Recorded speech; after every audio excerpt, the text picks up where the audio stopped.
नमस्कार स्टूडेंट्स। आज का अपना टॉपिक है विस्फीति यानी डिसइंफ्लेशन है, संस्फीति, रिफ्लेशन है और स्टेगफ्लेशन। मुद्रास्फीति के यानी मुद्रास्फीति के इसी चरण में हम जैसे हम पहले पढ़ चुके हैं मुद्रास्फीति, अस्फीति, और इसी क्रम में आज हमें विस्फीति, संस्फीति और स्टेगफ्लेशन के बारे में अध्ययन करेंगे कि ये क्या है, क्योंकि इनका ज्ञान होना भी मुद्रास्फीति और अस्फीति के साथ जरूरी होता है। विस्फीति, डिसइंफ्लेशन क्या है? यह एक प्रकार का मुद्रास्फीति को नियंत्रित करने का उपाय है। मुद्रास्फीति को कैसे कंट्रोल किया जाए? मुद्रास्फीति को हम माने कि एक बीमारी है और डिसइंफ्लेशन को माने या विस्फीति को माने कि यह एक इलाज है, उपाय है। मुद्रास्फीति पर नियंत्रण स्थापित करने के लिए अनेक उपाय बनाए जाते हैं। इसके लिए कई उपाय काम में लिए जाते हैं, जैसे कर बढ़ाना, क्योंकि अगर कर बढ़ेंगे तो जनता के पास या बाजार में जो पैसा है वो कर के माध्यम से आ जाएगा आरबीआई के पास। सरकारी व्यय में कमी करना, सरकार अगर व्यय कम करेगी तो जनता के पास पैसा नहीं पहुंचेगा। ब्याज की दर ऊंची करना, ब्याज की अगर बैंक ऊंची कर देंगे ब्याज की दर तो लोग बैंक से पैसे नहीं लेंगे और मार्केट में पैसा नहीं पहुंचेगा। कठोर मुद्रा नीति बनाना, उत्पादन बढ़ाया जाए, उत्पादन बढ़ाना, आयात बढ़ाना, कंट्रोल व ह्रास नीति का प्रयोग करना। तो डिसइंफ्लेशन एक लाभकारी है। मुद्रा की पूर्ति पर नियंत्रण लगाना, मुद्रा की मनी सप्लाई पर कंट्रोल करना कौन करता है? आरबीआई विभिन्न बैंक दरों के माध्यम से करता है। बजट के घाटों को कम करना, विदेशी मुद्रा के बढ़ते कोषों का विस्फीति क्या होता है? कोषों का विस्फीति कोषों को लाभकारी होती है। विस्फीति क्या होता है? विनिमय कोषों को, बढ़ते विनिमय कोषों की मुद्रा की पूर्ति प्रभाव नियंत्रित करना। अस्फीति यानी डिफ्लेशन है, जो मुद्रास्फीति का इन्फ्लेशन का विपरीत है। अस्फीति जो हानिकारक होते हैं, क्या होते हैं? अस्फीति क्या है? इन्फ्लेशन है, इन्फ्लेशन है और डिफ्लेशन। ये एक प्रकार की बीमारी है यानी रोग है इकोनॉमी के लिए। इसको कंट्रोल करना बहुत जरूरी होता है। डिफ्लेशन है हानिकारक है और डिसइंफ्लेशन है लाभकारी है। कैसे? जैसे इन्फ्लेशन हो जाता है इकोनॉमी में तो उसको कंट्रोल करने के लिए जो उपाय बनाए जाते हैं उसे विस्फीति या डिसइंफ्लेशन कहा जाता है। ठीक है, ताकि मुद्रा की पूर्ति, मुद्रास्फीति पर नियंत्रण स्थापित किया जा सके। तो मुद्रास्फीति तो एक प्रकार की बीमारी हो गई, ये तो बीमारी है और ये इसका ठीक करने का या उपाय है जो लाभकारी होता है और ये हानिकारक होता है। ठीक है, तो मुद्रास्फीति के दोषों को दूर करने के लिए जैसे उत्पादन बढ़ाना, आयात बढ़ाना, कंट्रोल व ह्रास नीति का प्रयोग करना, ऊंची ब्याज की दर करना ताकि लोग कम पैसे ले बैंकों से उधार में और बाजार में पैसे कम पहुंचे, यानी मनी सर्कुलेशन कम हो। सरकारी व्यय में कमी करना, सरकार कम करे ताकि बाजार में पैसा कम आए। तो ये मुद्रास्फीति को दूर करने का एक प्रकार का उपाय है और जो लाभकारी होता है। डिसइंफ्लेशन जिसको विस्फीति कहते हैं। अब संस्फीति, संस्फीति क्या होता है? जब अस्फीति, ये तो मुद्रास्फीति वाला से संबंध हो गया और इसका हो गया डिफ्लेशन से संबंध।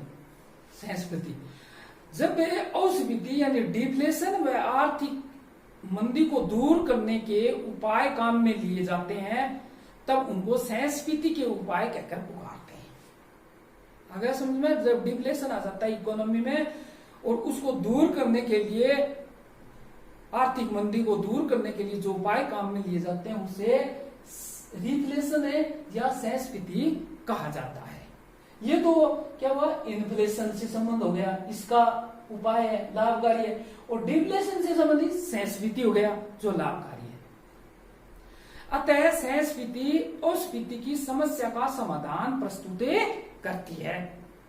इसकी जो समस्या होती है डिफ्लेशन से संबंधित, इसकी समस्या का समाधान रिफ्लेशन के माध्यम से होती है। इसमें आर्थिक पुनरुत्थान के विभिन्न प्रयास किए जाते हैं, जैसे इकोनॉमी में पुनः सुधार कैसे किए जाए ताकि उत्पादन, रोजगार, आमदनी, व्यावसायिक मुनाफे बढ़े। इसके लिए करों में कमी कर दी जाए ताकि जनता के पास मार्केट में पैसे पहुंचे। ब्याज की दर में कमी करना, सरकारी व्यय में वृद्धि करना, जनता के पास पैसा पहुंचाना है और उसमें जनता से पैसा निकालना है इन्फ्लेशन में। तो निर्यात संवर्धन व कीमत सत्र को धीरे धीरे ऊंचा करने का प्रयास किया जाता है ताकि अर्थव्यवस्था आगे चलकर मंदी के गर्त से निकलकर अपना विकास का सामान्य व स्वाभाविक मार्ग ग्रहण कर सके। सामान्य प्रक्रिया में आज की इकोनॉमी, अर्थव्यवस्था आ गया समझ में। तो विस्फीति और सहस्फीति। अब तीसरा और महत्वपूर्ण पहलू है स्टैगफ्लेशन। स्टैगफ्लेशन में महंगाई व मंदी यानी बेरोजगारी दोनों लक्षण एक साथ देखने को मिलते हैं। यानी मुद्रास्फीति के साथ साथ व्यापारिक मंदी होती है। यह स्थिति पिछले वर्षों में विशेषता विकसित औद्योगिक देशों में पाई गई है। यह समस्या डॉर्नबुर्स फिशर के अनुसार स्टैगफ्लेशन ऊंची बेरोजगारी यानी गतिहीनता, ऊंची बेरोजगारी यानी गतिहीनता,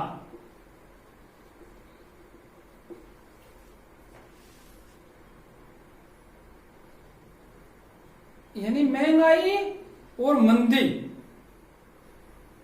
स्टैगफ्लेशन बेरोजगारी, ऊंची बेरोजगारी, गतिहीनता व ऊंची मुद्रास्फीति के को व्यक्त करने के लिए गढ़ा गया शब्द है। ऊंची बेरोजगारी, गतिहीनता व ऊंची मुद्रास्फीति को व्यक्त करने के लिए ऊंची मुद्रास्फीति होती है और बेरोजगारी की दर होती है। इसके लक्षण क्या होते हैं? कीमतों में वृद्धि होती है अर्थात मुद्रास्फीति पाई जाती है। उत्पत्ति की मात्रा या तो घटती है या बढ़ती है। मुद्रास्फीति के साथ साथ क्या होती है? व्यापारिक मंदी होती है। मुद्रास्फीति तो होती है इसमें। स्टैगफ्लेशन की स्थिति में फिलिप्स वक्र का मुद्रास्फीति की दर व बेरोजगारी का दर का जो विलोम संबंध है वो भंग हो जाता है। फिलिप्स वक्र में क्या होता है? मुद्रास्फीति और बेरोजगारी की दर जो विलोम संबंध पाया जाता है वो भंग हो जाता है और दोनों में एक साथ वृद्धि देखी जा सकती है। अब दोनों में एक साथ वृद्धि होती है स्टैगफ्लेशन में। अतः इस स्थिति का विश्लेषण फिलिप्स वक्र की सहायता से नहीं किया जा सकता स्टैगफ्लेशन का। अब स्टैगफ्लेशन हो गया, अब इसको दूर कैसे किया जाए? इकोनॉमी में जो स्टैगफ्लेशन आ जाता है इसको दूर, इसके अंतर्गत समग्र पूर्ति वक्र को अल्प काल व दीर्घ काल में बढ़ाने का प्रयास किया जाता है। कैसे इसको इंक्रीज किया जाए, बढ़ाया जाए? इसके अंतर्गत क्या होता है? व्यक्तिगत आयकर कम किए जाते हैं तथा उनमें रियायतें दी जाती है ताकि माल की खपतें बढ़े, माल की ज्यादा से ज्यादा खपत हो जिससे उत्पादन बढ़े। माल की खपत होगी तो उत्पादन बढ़ेगा। उत्पादकों को भी कई प्रकार की रियायतें दी जाती है ताकि उत्पादन मोटिवेट हो, उत्पादक उत्पादन करने के लिए मोटिवेट हो ताकि उनको रियायतें दी जाती है। जैसे ब्याज दर घटाना, परोक्ष करों में रियायतें देना, उनको छूट दी जाती है, उनको सब्सिडी देना। इंफ्रास्ट्रक्चर है जैसे बिजली, परिवहन, संचार आदि का पर्याप्त विकास करना, आर्थिक क्षेत्र में उदारीकरण की नीति अपनाना, ये इन्हें सहायता दी जाती है ताकि मोटिवेशन होता रहे। विभिन्न देशों के बीच पूंजी निवेश, टेक्नोलॉजी व व्यापार का आदान प्रदान बढ़ाकर भी स्टैगफ्लेशन पर काबू पाया जा सकता है। तो आ गया स्टैगफ्लेशन। तो विस्फीति, संस्फीति और स्टैगफ्लेशन। तो विस्फीति क्या है? मुद्रास्फीति को रोकने का एक उपाय है। कैसे रोका जाए, कौन कौन से उपाय किए जाए, उन उपायों का नाम ही क्या है? विस्फीति या डिसइंफ्लेशन कहा गया। तो ये एक प्रकार का सुधार है, लाभकारी है। संस्फीति भी डिफ्लेशन से जो इकोनॉमी में सुस्ती आ जाती है उसको कैसे दूर किया जाए, कैसे कौन कौन से उपाय किए जाए, उनको सुधार करने के लिए उपाय है। तो इन्फ्लेशन के सुधार को क्या कहते हैं? डिसइंफ्लेशन, और डिफ्लेशन के सुधार को कहते हैं रिफ्लेशन। और स्टैगफ्लेशन क्या है? मुद्रास्फीति के साथ साथ व्यापारिक मंदी होती है। तो आज हमने विस्फीति, संस्फीति और स्टैगफ्लेशन के बारे में पढ़ा। आपने अच्छी तरह सुना और समझा, इसके लिए आपको धन्यवाद।